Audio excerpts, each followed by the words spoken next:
What's in my camera bag 2022 travel edition. I have entire video production in my backpack. My entire camera package is literally has been with me the last 2 weeks. I've been to Mexico, I'm in Jamaica right now, all over the US. So I want to show you everything that I have packed in my backpack, how much I could fit in here. But as you can see, it's a very big backpack. It's the Peter Mckinnon 35 liter. I think it expands to 42 liter travel backpack. And honestly, it's definitely the best backpack I've ever owned.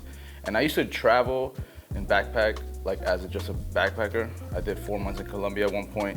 And it just reminds me of one of those backpacks where you can stuff everything you ever need and not even need a suitcase or a carry-on. But I do have my Pelican with me, which I'll show at the very end because obviously you just can't pack every single thing you need in a backpack. So let's get started. On the side, you have a water bottle holder, but I have this Peak Design travel tripod. It's carbon fiber. I'm not gonna lie to you, it's pretty expensive, $600, but if you really need to protect your camera gear and make sure it's stable and that it can hold the payload that you might be putting on. For my example, I have FX6, which I rigged out a little bit with a heavy lens. I decided to go with the carbon fiber just because it is lighter and I know it's more durable. I just want to make sure my camera is safe and it's not going to fall over whether it's wind or some type of weather. Really liking it so far. I love how slim and compact it is in the little bag that it has. I haven't had any issues at the airport when I'm packing it in a plane. So I guess I'll start up here at the top. So as you can see, it opens up and you just have so much room. It's pretty insane how much you can really fit in this backpack. Up top you have this like pouch where you can put an iPad or a tablet, or in my case I have a notebook to write down ideas, storyboard a little bit, or just write down notes after a shoot just to recap what went down. Here you have these two little compartments that act on one of those packing cubes where you can really organize all your stuff. I know you can buy like the travel edition cases and pouches that go for this backpack, but I think they're overpriced and I just honestly don't need them. Obviously you always have to have SD card case. I have a ton of SD cards for my drone and also for my FX6 and for my A7 IV. This is a Pelican SD card case. Been using it for like 4 years. I love this thing, it's waterproof. Here I have a small rig multi-tool with a bunch of Allen keys as well as in it. You just never know when you need to rig something up, when you need to loosen up real fast or tighten something so it doesn't fall off. It's very secure. And then here I have 2 camera plates for the Peak Design travel tripod, or also for the carry-on clip that you can put on your backpacks. I have 2 just in case I lose one.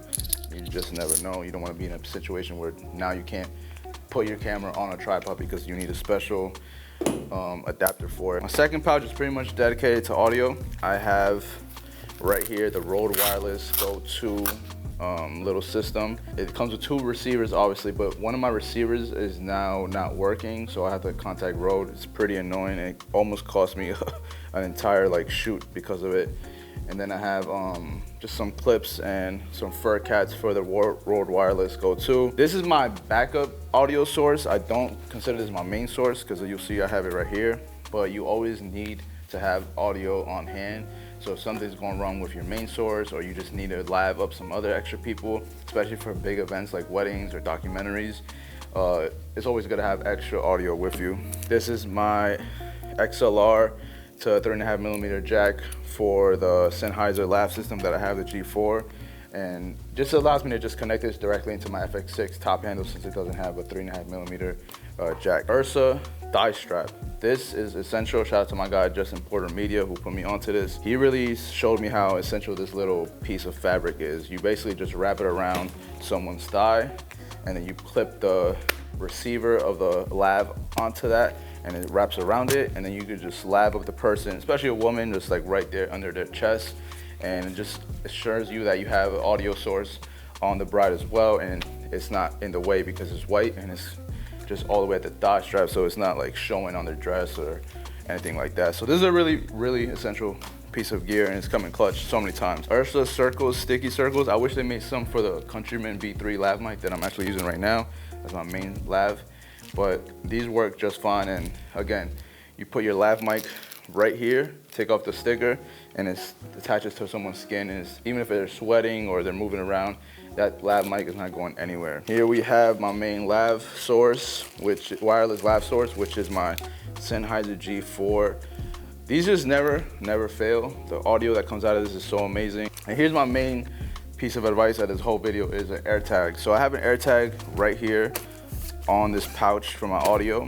So if this book bag were to be stolen, or if I misplaced it, and obviously I need to find it, I can just pin it with the AirTag. But if someone does steal my book bag, they come in, they open it, they see the AirTag, and they toss it out, and they're like, oh, we got him now. Like, they're not gonna find this book bag. I actually have another one hidden in this book bag, which I'm not gonna show you, obviously.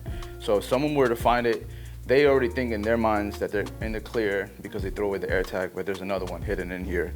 So I feel like you should just grab two and hide one. That way you just have that extra peace of mind. You just have so much expensive equipment. You don't want something to go wrong whatsoever. Now let's move on to the real section that everyone wants to see, the camera section, everything that's laid out in my book bag. So this is just a quick peek of what it looks like stuffed, and everything that I've been basically carrying with me, which is pretty impressive. In this pouch right here, I have my A7 IV, which I'm filming with right now, so that's why it's not here. So let's get down to the nitty gritty. First thing I'll obviously start with is my Sony FX6. This is obviously my main camera at this point. I made the upgrade back in February. Really blessed and privileged to be able to grab and hold one of these because they're the hottest camera on the market. You literally can't find them. They're back ordered till December 2022, and it's for a good reason. This right here weighs pretty much the same as my A7 IV, even with a battery in it. That's how light this camera really is. So it's just like this empty shell, and you just can't believe how much features and the capability that it has in this body. As you can see, it fits perfectly right here in this Peter Mckinnon backpack, which is really, really nice. I wish this backpack was a tiny bit deeper, but then again, all the other backpacks that I was looking at in comparison weren't even as deep as this. So the fact that my FX6 lays nice and tight right here, I'm fine with that. Like I said, in this pouch right here, my A7 IV would be there. So I have two camera bodies with me in just this one little section, and barely takes up half of it only takes up like a quarter of this entire pouch, which is really nice. So let's get onto this section right here. So here I have my microphone of choice. It's not my ideal microphone, and I'm about to upgrade when I get back to the States. But this came with my FX6. The person who sold it to me, I actually bought this used, included this microphone, which is a Sony ECM XM1. I think it's like $150, but it does wonders. It's really, really compact and light, and that's why I've kept it so far and been using it over my Audio Technica that I have back home, because that's just a large shotgun mic. You always have to have a air dust blower for your sensor, for your lenses, for everything, especially if you're in the tropics like Jamaica or Mexico where there's sand, a lot of the places you might be filming. Here I have the monitor for my FX6 where I can run all my settings, the touch focus. I didn't pack an external monitor for this whole trip. I just been using it less and less because it adds so much weight and size to my entire rig. So if it's a shoot where I feel comfortable using the waveforms or the histograms, and I know how to expose at this point perfectly for my FX6, I'm totally fine using this tiny little monitor that comes with FX6. And then here you have the handy dandy top handle, which doesn't have 3.5mm jack, but it is what it is. It gets the job done. That goes right here. So I have all my FX6 accessories basically on this pouch right here. So coming through is my lav of choice, which is the Countryman B3. I have two of them. I just like this little pouch and how I can include both of them in there and all the accessories. I just like how it fits so nicely in this little compartment that I basically created to fit my Countryman B3. Any tiny little like lens wipes or anything like that I can put in there. So that goes right there, as you can see. And here's an accessory that most people probably overlook, but it came in clutch. It's a headlamp. We were filming at night on the beach, and we needed to look at our Pelican case, and we couldn't see anything, so then we just turned on the headlamp plus the flashlight on the phone, and now we have some fucking light. All right, moving on. Let me show you my first lens of choice. This is the Sony 7200 G Master OSS II. This is my first 7200 I've ever owned. I've rented so many in the past years, the Sony one at that. I finally pulled the trigger and I got myself a 7200, and I'm so glad it's this one because this lens is out of this world bananas. It's my favorite lens right now. I love the compression, I love the look. The autofocus with the FX6 or the A7 IV is literally does not miss at all. Like, it just does not miss. There's no shots that I can look at where I'm like, damn, this lens missed on the person I was trying to find or trying to focus on. Even when there's people in between the lens or in between the shot, like, it just it just locks it on. And I love how light and compact this lens is. So that's why I'm excited for my 2470 GM2 to come in next month that I pre-ordered as well. This compartment right here is where I have my batteries of choice for my FX6. These are the Core Nano 98 watt batteries. I have two, which give me about, if I'm not powering a monitor with a D-tab, I can get with these two batteries close to 8 hours of power on the FX6, depending how long I'm recording for continuously. And then I also have the Sony BPU, what is this, 35, that comes with the FX6. And this is a battery I use if I just want a top handle, a small prime, or like a vintage lens. I'm just running handheld, and I just want something very light, depending on what I'm filming. And then these are obviously where I'm on the tripod, on the sticks, and I'm recording for a long period of time, and I don't want to mess up anything with my shot. So here I have the side handle for the FX6.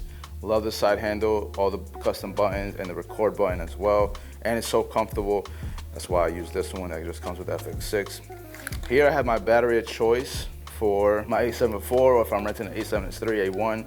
This is the Anton Bauer Titan base for the Sony battery, for the Sony cameras, alpha cameras.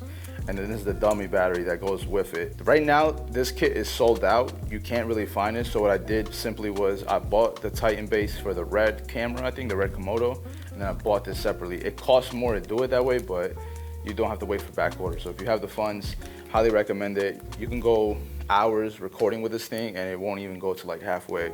So you don't have to swap batteries all the time, which is really nice. And then my last lens that I have in this bag, so my first lens was a 7200, which is a crazy telephoto focal length. And then here I have my trusty, handy dandy, cheap 28mm f2. This is probably the most underrated lens in the Sony lineup.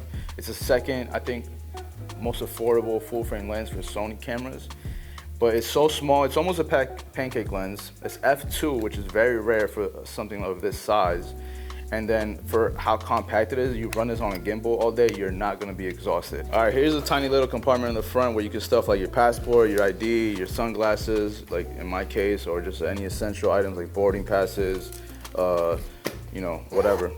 And then back here, as you can see, I have the expansion zipper open so I can fit more things, because I have so much in this backpack. So let's go to the front compartment and you'll see how impressive it is of everything that I have in here. So it opens up. Here I have my Beats headphones that came with my MacBook Pro a few years ago. They're definitely on its last leg of traveling. I'm gonna have to get some new headphones when I get back home, but these have held it down for 3 years and so many flights, so many countries, so many trips. Here I have my little pouch, clear pouch for my SSDs and my hard drives. This is just obviously no-brainer, it's an essential. I have so many different hard drives and SSDs. Then I have my main hard drive backup, which is this Lacy Thunderbolt 2 terabyte, which they don't make anymore. I don't know why they discontinued these, the Thunderbolt 3 ones, which were very fast.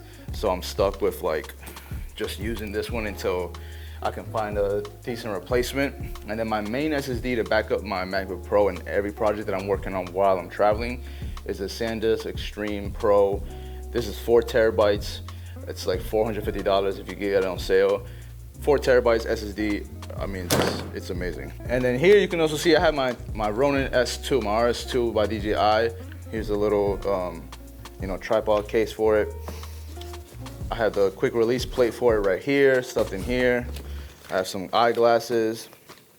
And then here's something that's essential that most people never show you, which is electrolytes. I feel like you always gotta be hydrated, especially if you're filming like in the tropics, in an island, Mexico, you're walking a lot, you're running a lot for your running gun shoots. You gotta stay hydrated. My guy over here cheesing, but this is the real deal out here. We do this. Giving hydration checks out here.